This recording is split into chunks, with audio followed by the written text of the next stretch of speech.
Good afternoon students. आज का lesson number 10 प्रत्यावर्ती धारा भाग 5। स्टूडेंट्स, इसके पहले के 4 भाग हमने पढ़े, जिसमें हमने प्रत्यावर्ती धारा, दिष्ट धारा, प्रत्यावर्ती धारा से संबंधित विभिन्न विद्युत अवयव जिसमें प्रतिरोध, प्रेरक कुंडली का धारा और वोल्टा के साथ क्या संबंध है, में मध्य कलांतर क्या बनता है, शक्ति क्या बनेगी और फेजर आरे और ज्याव, इन सभी के बारे में हमने पढ़ा। आज का जो अपना वीडियो है, अगला वीडियो भाग नंबर 5, जो कि संधारित्र सी को लेकर बनाया गया है। देखिए इसलिए ध्यान रखना, मैं दोबारा से फिर रिपीट करता हूं शॉर्ट में। हमारा जो टॉपिक है मेन, वो है विभिन्न विद्युत अवयव के लिए प्रत्यावर्ती धारा और वोल्टता के मध्य कला संबंध और फेजर आरेख बनाना। ठीक है, हमारा ये टॉपिक है, जिसमें हमने भाग 1 के रूप में पढ़ा जब परिपथ में केवल प्रतिरोध R जुड़ा है। भाग नंबर 2 हमने पढ़ा जब परिपथ में प्रेरक कुंडली L जोड़ी गई है। भाग नंबर 3 जो आज का हमारा होगा, जब परिपथ में संधारित्र C को हमने जोड़ा है। चलिए स्टूडेंट्स, वीडियो को अपन आगे बढ़ाते हैं।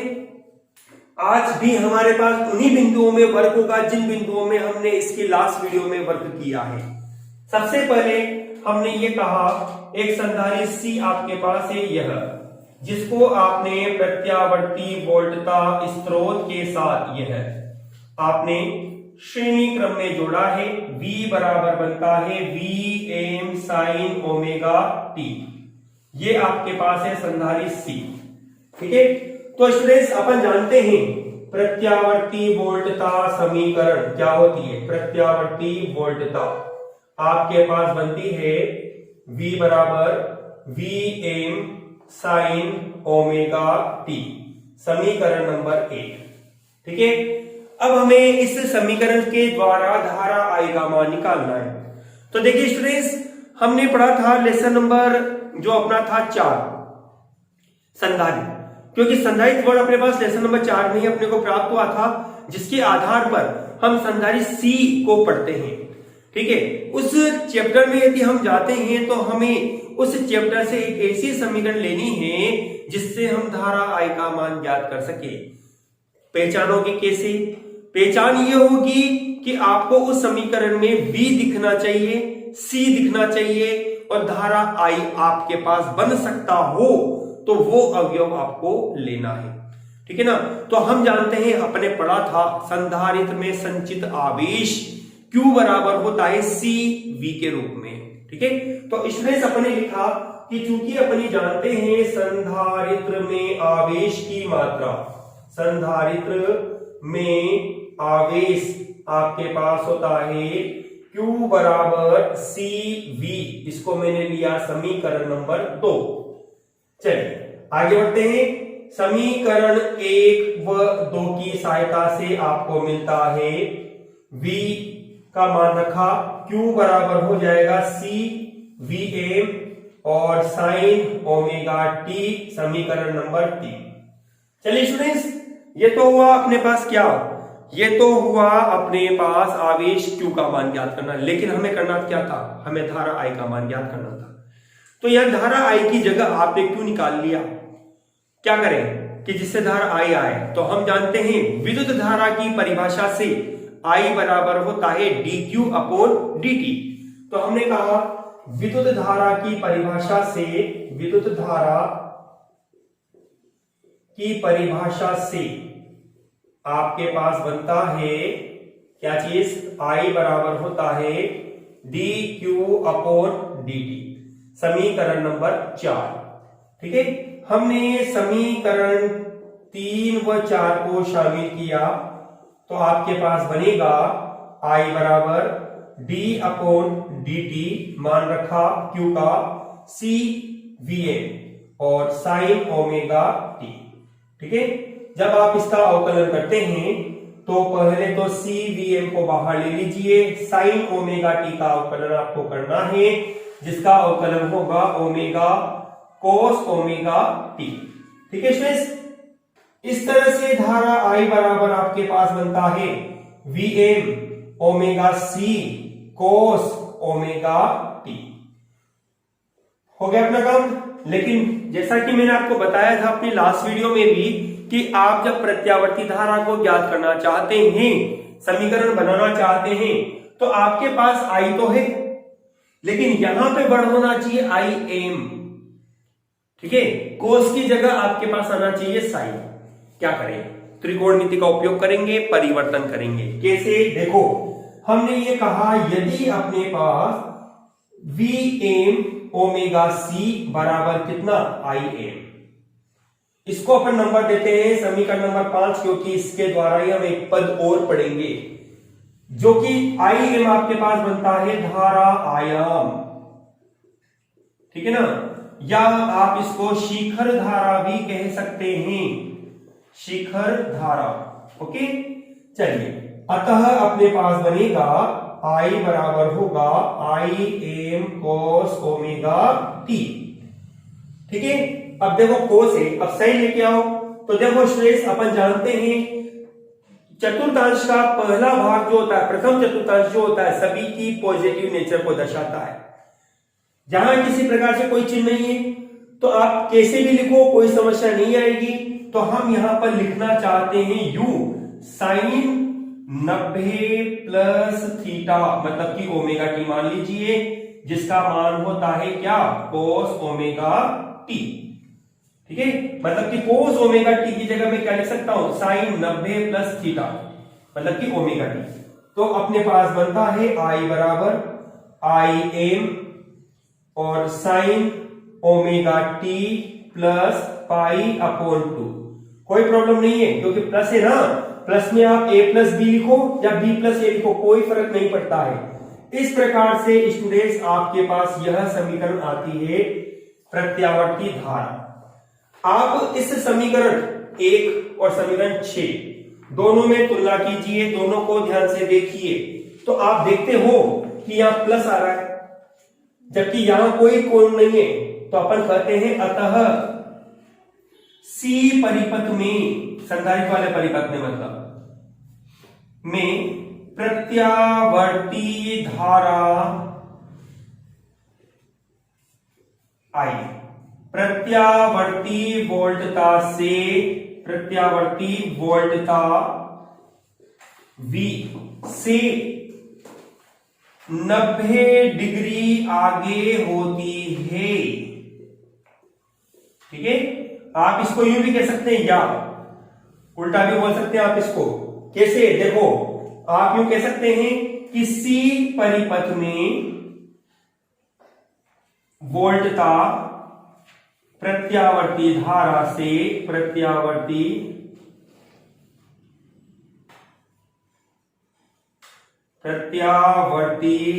धारा से 90 डिग्री पीछे होती है, पीछे होती है। ठीक है स्टूडेंट्स, इस तरह से अपने पास यहां पहला भाग प्राप्त होता है, जिसको हमने पढ़ा क्या कि I बराबर I am sign omega T plus 90 degree. ठीक है, अब देखो इसी से हम एक और पद निकालते हैं। यहां पर आते हैं अपन समीकरण 5 पर। तो हमने कहा समीकरण 5 से, ध्यान से देखना, ध्यान से सुनना, ध्यान से समझना। समीकरण 5 से क्या बनता है आपके पास? समीकरण 5 में आपके पास ये पद किस तरह से परिवर्तन होता है, ध्यान से सुनना आप।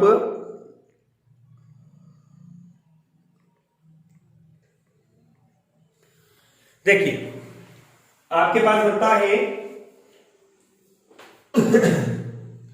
आई एम बराबर वी एम ओमेगा सी। ठीक है, अपन इसको लिख सकते हैं वी एम बटे आई एम बराबर होगा 1 अपॉन ओमेगा सी। वी बटे आई बराबर होता है आर, तो यहां आर की जगह आपके पास बनता है 1 अपॉन ओमेगा सी, जिसको आप कहेंगे एक्स सी। एक्स सी आपके पास कहलाएगा धारितीय प्रतिघात। क्या कहलाएगा? यह धारितीय प्रतिघात इसको कहते हैं। ठीक है, अब धारितीय प्रतिघात के संबंध में भी आपके पास जो महत्वपूर्ण जानकारी है वो क्या बनती है कि यह अपने पास बनता है एक्स सी बराबर 1/ओमेगा सी, या आप कह सकते हैं 1/2πfc, आप इसको यू भी कह सकते हैं। ठीक है, यहां हम कहेंगे एक्स सी जो धारितीय प्रतिघात बनता है, एक्स सी परिपथ में उसी प्रकार व्यवहार करता है, परिपथ में उसी प्रकार व्यवहार करता है, उसी प्रकार व्यवहार करता है जिस प्रकार आर परिपथ में प्रतिरोध आर का होता है, प्रतिरोध आर का होता है। ठीक है, हम इसको ये भी कह सकते हैं, अतः एक्स सी का मात्रक ओम होता है। क्या होता है? ओम होता है। ठीक है, देखिए स्टूडेंट्स, आपके पास जो फॉर्मूला बना हुआ है समीकरण नंबर 7, समीकरण नंबर 7 में एक विशेषता और मिलती है आपको आवृत्ति के रूप में। यदि आप ध्यान देते हो, यदि आपने ग्राफ बनाया किसके लिए, आवृत्ति एक्स सी, आवृत्ति एफ और प्रतिघात एक्स के लिए, तो आपके पास ग्राफ कैसा बनेगा? देखो इस तरह से ग्राफ बनेगा आपके पास। हमने ग्राफ बनाया इस तरह से, ये तो हुआ एफ, ये हुआ आपके पास प्रतिघात एक्स के लिए। ग्राफ आपके पास बनेगा, क्योंकि ये वृत्त क्रमानुपाती के रूप में है, तो ग्राफ आपके पास बनेगा अति परवलयिकार प्राप्त में x C proportional to 1/f। इससे तात्पर्य होता है कि सी परिपथ में जो प्रेरणिक प्रतिघात होता है, सॉरी धारितीय प्रतिघात होता है, देखो एल परिपथ में प्रेरणिक शब्द आता है और सी परिपथ में होगा धारितीय प्रतिघात, दोनों में है। ठीक है ना, दोनों में प्रतिघात है, केवल अंतर यह है कि एल परिपथ होगा तो प्रेरणिक शब्द बोलना है, सी परिपथ होगा तो धारितीय शब्द आपको यहां पर बोलना रहता है। ठीक है स्टूडेंट्स, तो धारितीय प्रतिघात जो है वह आवृत्ति के व्युत्क्रमानुपाती क्रमानुपाती होता है। किसके? आवृत्ति के व्युत्क्रमानुपाती क्रमानुपाती होता है। एक स्टूडेंट्स, मेरे दिमाग में एक छोटा सा सवाल है, छोटा सा लॉजिकल है, कि हमने एल परिपथ में देखा था कि धारा का मान घटता है, जबकि सी परिपथ में धारा का मान बढ़ता है। ऐसा क्यों होता है? इसका रीजन क्या है? तो इसका रीजन स्टूडेंट्स ये है कि जब हम एल परिपथ में क्या होता है कि धारा का क्षय होता है। आपको ध्यान है, हमने प्रेरक कुंडली में ऊर्जा हानि पड़ी थी, जिसका मान अपने पास आया था H बराबर I² RT ऊर्जा क्षय। ठीक है, जबकि सी परिपथ एक ऐसा परिपथ होता है जिसमें एनर्जी स्टोर होती है, जिसका मान आपके पास आया था 1/2Q²/C। ध्यान है आपको, आवेशों का पुनर्वितरण। ठीक है, जिसमें आवेशित संधारित्र की ऊर्जा भी आपने पढ़ी है 12CV² के रूप में भी, या Q²/2C के रूप में भी आपको ये इक्वेशन प्राप्त हुई थी। ठीक है, तो स्टूडेंट्स इसको लिखिए, फिर अपन आगे इसका फेजर आरेख बनाते हैं। इसका जल्दी से स्क्रीनशॉट लीजिए और जल्दी से अपनी कॉपी में नोट कीजिए।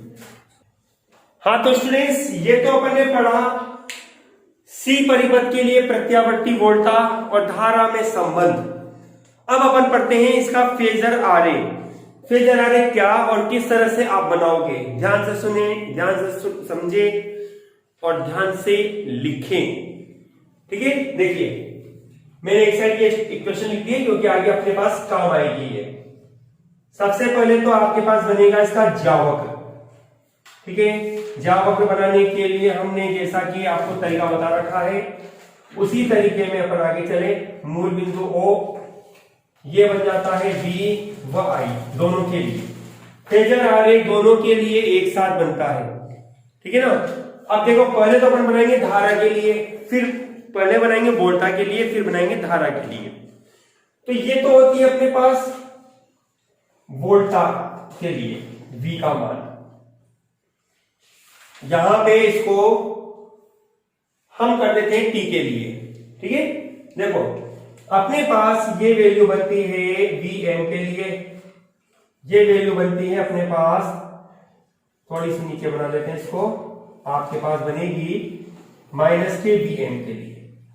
ठीक है, अब धारा के लिए बनाना है तो धारा बोला गया है आगे होती है 90 डिग्री। जैसा कि आपको मैंने बोला था, इसमें आपके पास ये 0 डिग्री के लिए भाग होता है, ये 90 डिग्री के लिए होता है, ये पाई के लिए, ये 3π/2 के लिए और ये 2π के लिए। π/2 मतलब ग्राफ यहां से प्रारंभ होना चाहिए, ठीक है। यहां से प्रारंभ होगा तो इसका मतलब हो गया कि ये ग्राफ आपको यहां से ऊपर से इस तरह का प्रारंभ होता हुआ ये वैल्यू आपके पास इस तरह से जाएगी, ठीक है। ये वैल्यू बनती है आपके पास माइनस के Im और ये बनती है वैल्यू आपके पास प्लस के Im। इसको भी अपन आगे ले लेते हैं ग्राफ को, ये लीजिए, ठीक है। इस तरह से इसको भी ले लो आप, ये लो। ऐसे ही वोल्टा के लिए भी अपन ने नहीं लिया, अब ले लेते हैं वोल्टा के लिए भी, ये लो। और यह वोल्टा के लिए आपके पास बन गया, ठीक है। अब अपन बनाते हैं फेजर आरेख, ये लो। ये तो होता है टी के लिए, ठीक है, ये भी टी के लिए था। ये मूल बिंदु 0, ये बनेगा अपने पास V व I के लिए दोनों। अब जैसा कि अपन ने बनाया था ग्रीन के रूप में V के लिए, ये लो ग्रीन, पहले वोल्टा को बनाओ आप, ये वोल्टा आपने बना दी जो कि बनता है Vm को दर्शाता है यह मान, ये वाला, ये कोण हो गया ओमेगा टी। अब आप समीकरण में ध्यान दीजिए, समीकरण में क्या बना हुआ है, इस ओमेगा टी में 90 डिग्री जोड़ा गया है तब जाके धारा बनी है। तो ओमेगा टी कोण यहां तक तो आपका आ ही गया, यहां तक तो। अब आप इसमें क्या करो, 90 डिग्री जोड़ो तब जाके धारा बनेगी। तो जैसे ही आपने इस वाली वैल्यू में 90 डिग्री जोड़ा, आप आ जाते हो दूसरे चतुर्थांश में, और दूसरे चतुर्थांश में आपको ये कोण बनाना है कितने डिग्री का, 90 डिग्री का, ये, ठीक है। ये वैल्यू बन गई आपके पास कितनी, आई है। इसके साथ आप इस कोण को पढ़ते हो तो 90 डिग्री है, और इस पूरे कोण को यदि आप पढ़ते हो यहां तक तो 90 प्लस ओमेगा टी, इस तरह से बनेगा आपके पास ओमेगा टी प्लस π/2, ठीक है स्टूडेंट्स। तो इस तरह से ये फेजर आरेख आपके पास बनता है। अब इसको भी अपन थोड़ा सेट कर देते हैं। ये तो अपने पास है 0, ये अपने पास बनता है T/4, T/2, ये बनेगा 3T/4 और ये बनेगा T के रूप में।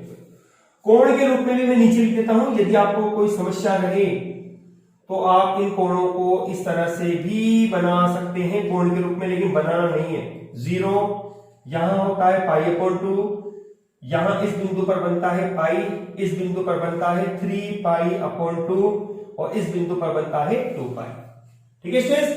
चलिए इसका जल्दी से इसमें यूं भी लिख लीजिए आप, जैसे ये वक्र आपको दर्शा रहा है किसके लिए, I बराबर Im sine omega T plus π/2 के लिए धारा, और ये वक्र आपको बताता है किसके लिए, I बराबर Im साइन ओमेगा टी के लिए, वोल्टा के लिए, ठीक है। जल्दी से इसका फेजर आरेख और ज्यावक्र बनाइए, फिर आगे अपन बढ़ते हैं इसको।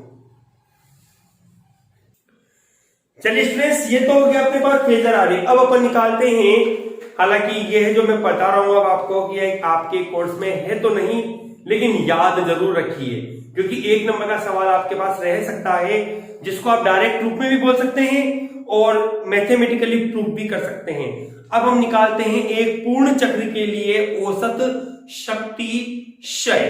तो हमने कहा एक पूर्ण चक्र के लिए, एक पूर्ण चक्र के लिए औसत शक्ति क्षय, औसत शक्ति क्षय आपके पास बनेगा, औसत P बराबर होगा औसत VI। मैंने बोर्ड पे मान लिख रखे हैं, हमने क्योंकि इन मानों को पहले प्राप्त कर लिया है, तो हमारे पास समीकरण 1 और 6 हमने मान रखा। समीकरण 1 व 6 से देखो स्टूडेंट्स, वैसे तो ये मान आपको रखना चाहिए, लेकिन इस मान को भी हमने इसी मान की सहायता से बनाया है, इसलिए कोई प्रॉब्लम नहीं है यदि आपने इसकी जगह इस मान को यहां रखा है। तो केवल यहां पर क्वेश्चन को हल करने के लिए आपने इस मान को यहां रख दिया, तो कोई प्रॉब्लम नहीं है, क्योंकि आप एक स्टेप डायरेक्ट आगे आ गए यहां पर। ठीक है, इसलिए औसत P बराबर बनेगा Vm Im, औसत साइन ओमेगा टी और कॉस ओमेगा टी। हमने इसके अंश में और हर में 2 का गुणा भाग कर दिया। आपके पास बनेगा Vm Im अपॉन 2, औसत 2 sign omega T cos omega T.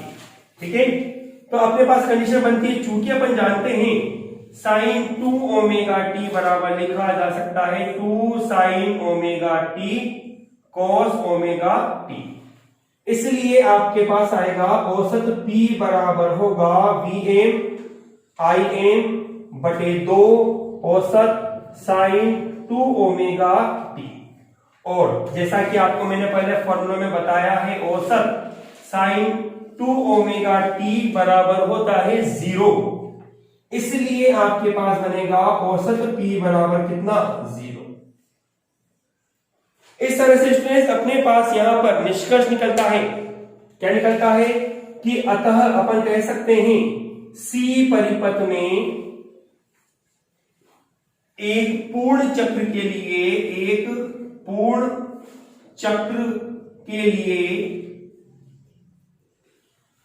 औसत शक्ति क्षय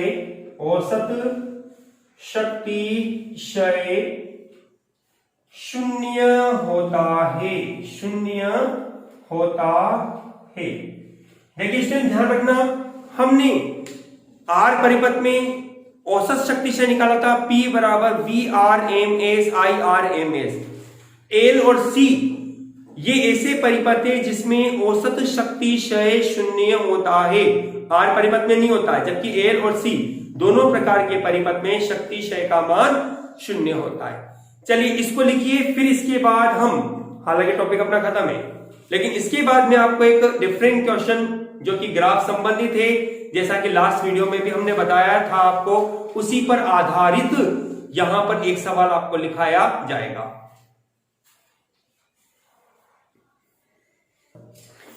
देखिए स्टूडेंट्स अपना जो सवाल है, जैसा कि कहा था आपको कि यहां पर अंतिम ये सवाल यदि पूछता है आपको तो ही बनाना है, जैसे संभावना बहुत कम है।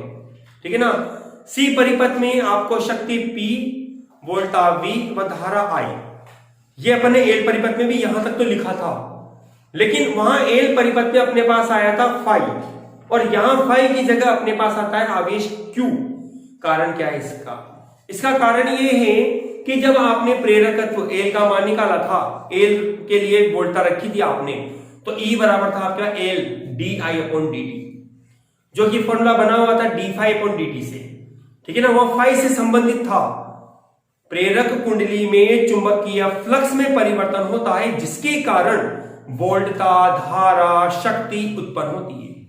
यहां पर C परिपथ में आवेश संचय या आवेश क्षय होने के कारण ही शक्ति, वोल्टता और धारा उत्पन्न होती है।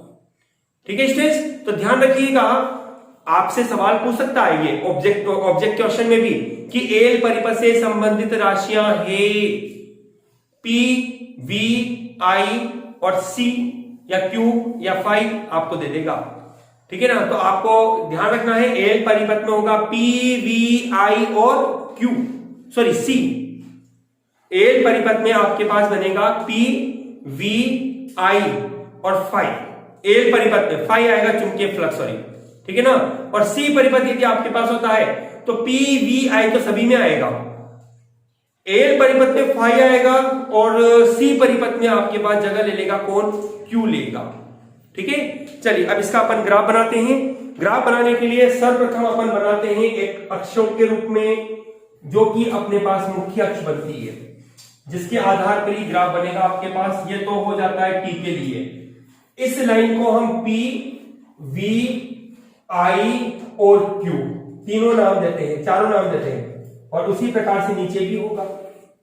ठीक है, इसको हमने बांट दिया अंतराल के रूप में। ये तो हो जाता है T/2, ये हो जाएगा T/4, ठीक है ना, ये हो जाता है 3T/4 और ये हो जाता है आपके पास 4t/4, मतलब कि कैपिटल T के लिए। सबसे पहले आप बनाइए V और I के लिए ग्राफ। V और I में ग्राफ क्या होगा, चलो V और I में ग्राफ अपन बनाते हैं। जैसा कि अभी अपन ने बनाया था कि धारा आगे थी किससे, वोल्टा से, ठीक है, धारा आगे थी। तो देखो जरा पहले V को बना लेते हैं अपन यहाँ पे, तो थोड़ा अपना I का ग्राफ सीधा बन जाएगा। पहले V को बना रहे हैं अपन V के लिए।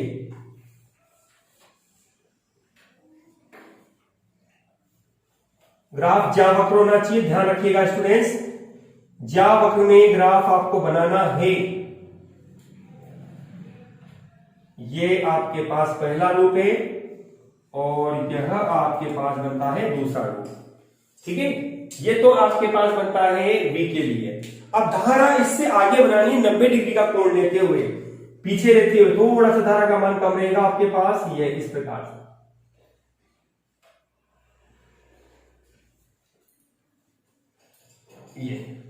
ये धारा का मान रहेगा आपके पास। इसको थोड़ा सा हम डार्क कर लेते हैं, इनके नाम अपन बाद में दे देंगे एक साथ ही। रेड कलर को अपने धारा से लिखा है, ठीक है, ये धारा के लिए हो गया। अब देखो आपने V के लिए बना दिया, I के लिए बना दिया, P को छोड़ो, पहले Q पे आओ। Q का ग्राफ कैसे बनेगा, ध्यान रखो, ध्यान रखो, Q संबंधित होता है V से, पढ़ा था अपन। जैसे जैसे V का ग्राफ है वैसे वैसे ही Q का ग्राफ बनेगा, ठीक है ना। केवल अंतर ये है कि Q का मान थोड़ा सा इसकी तुलना में कम ले लो आप, V की तुलना में। इस तरह से देखो, डॉटेड लाइन से ले रहा हूं मैं इसको,